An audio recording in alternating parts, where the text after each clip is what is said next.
점점 심각해져가는 기후변화는 이제 기후위기, 기후재앙이라는 단어에서 알 수 있듯 우리의 삶을 위협하고 있습니다. 최근 미국과 유럽 등지에서 폭우와 폭염, 산불 등 기상이변에 따른 피해가 속출하면서 전 세계적으로 기후위기를 체감하고 있습니다. 우리나라도 기상이변의 뉴스를 심상치 않게 볼 수 있죠. 이제 기후변화의 속도를 늦추기 위해 행동해야 할 때입니다. 탄소 배출은 줄이고 에너지에 대한 관심은 키우고 미래 아이들이 건강하게 생활할 수 있는 환경의 지구를 물려줄 수 있도록 고민하고 실천해야 합니다.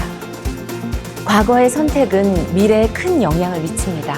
이를 누구나 잘 알고 있지만 쉽게 관가하는 일이기도 한데요. IPCC, 유엔 산하 기후 변화에 관한 정부 간 협의체인 이곳에서 최근 내놓은 보고서입니다.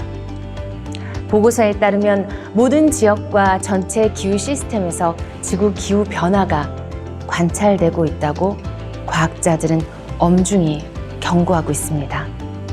지금 기후에서 관찰된 많은 변화는 수천 년 동안 전례가 없었습니다. 그리고 해수면 상승 지속과 같이 이미 시작된 변화 중 일부는 앞으로 되돌릴 수도 없습니다. 하지만 이산화탄소나 기타 온실가스 배출의 강력하고 지속적인 감소는 기후변화를 늦출 수 있습니다. 우리는 기후위기를 인식한 첫 번째 세대이자 위험을 막을 수 있는 마지막 세대입니다. 자연은 1만 년 동안 지구의 온도를 4도 높였지만 사람은 100년 만에 1도를 올렸습니다. 인간 활동에 의한 이산화탄소 배출량이 기후 변화를 가속화시켰습니다. 인류에 대한 코드레드. 이제 우리는 어떤 선택의 길을 만들어 가야 할까요? 지구 기온이 오르는 것을 멈추려면 탄소 중립 달성이 중요합니다. 탄소 중립은 탄소의 배출량을 줄이고 흡수량은 늘려 탄소의 순 배출을 0이 되게 하는 것입니다. 전 세계의 이산화탄소 배출량과 흡수량이 균형을 이룰 때 탄소 중립은 달성됩니다. 혼자가 아닌 다 함께 나서서 기후 위기로부터 벗어나도록 해야 합니다. 이제 우리 모두의 노력으로 더 나은 내일을 만들어 가야 하지 않을까요?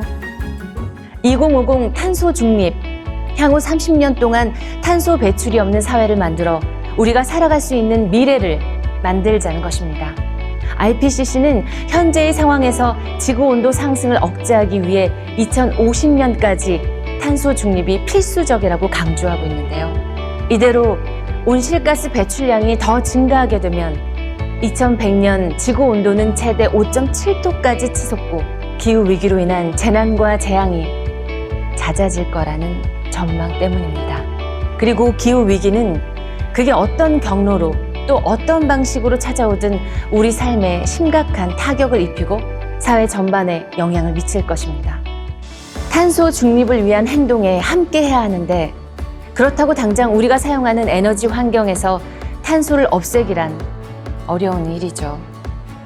하지만 탄소 배출이 적은 안전하고 깨끗한 에너지를 사용하는 건 어렵지 않습니다. 에너지 자원의 낭비를 막고 친환경 에너지를 사용하는 생활 속 작은 습관도 탄소를 줄이기 위한 소중한 실천인 거죠. 이제 다 같이 실천해 주세요.